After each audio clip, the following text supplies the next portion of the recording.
Do you want to add a warp rod into your Minecraft world? Well, my name's Tasting and in today's video I'll be showing you how to do just that. Starting off with a showcase of this item, we'll first have to add ourselves as the warp user using this command on screen. Once done, all you'll have to do is hold the rod in your hand and punch, and then it'll activate. Now you'll notice at the bottom of my screen it currently says close warp, which teleports you just 10 blocks in front of you, but when crouching it will change over to the far warp, capable of doubling that distance. It's also important to know that in order for this item to work you'll have to be standing completely still in order to activate it. Moving on to the commands, I'll first head over to my command room where we'll be starting off by placing a repeat always active command block. In the command block input we use the testfor command to test when the player has the teleuser tag and is also holding a shovel in their main hand. Coming off this, we take an output into a block and then a redstone torch connected to our next impulse needs redstone command block with its function to kill all bats with the name teleclick. Going back to our original command block, we take another output into an impulse command block to summon a bat called teleclick. To the side of this we also place a command block, but this time give it a 1-tick delay with its function to damage the bat so it's on low health. Finally, we also take an output into a repeat needs redstone command block to constantly teleport the bat at the player's location. Now the reason we do this is to make sure we're able to detect when the player clicks with the bat dying every time they do, enabling us to take an output out of it.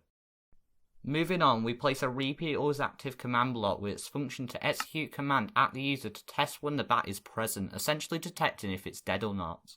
We then take this output into a redstone torch and then an AND gate, with our other power being a repeat always active command block to test for when the player is holding the warp rod. Taking an output out of this AND gate, we take this into two repeaters, with this being where the switch between the close and far warp is triggered, with the output on the left being close and the one on the right being far. On the close output we use an impulse needs redstone command block to teleport the player 10 blocks in front of wherever they are looking at, with our next command block being a chain conditional always active command block to summon a teleclick bat back after it's killed. We then also place yet another chain conditional always active command block with a 1-tick delay to damage the bat back down to low health, with our final command block playing a teleport sound effect. Moving on to the far warp, the only difference is the first command block with a teleport distance now being up to 20 blocks, with the rest of the command blocks being the exact same.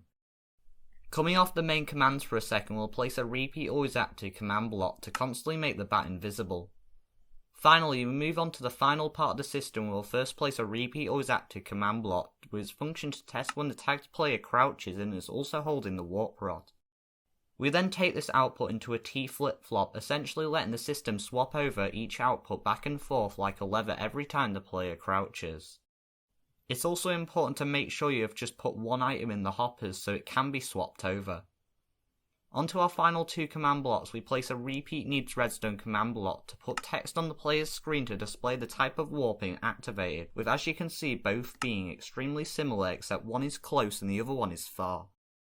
We also take these output into these sticky pistons, so when powered it'll push a block in front of the repeaters from before so the output can actually go through. With that you're all done, and if you enjoyed this video then make sure to like and subscribe, and as always, stay creative.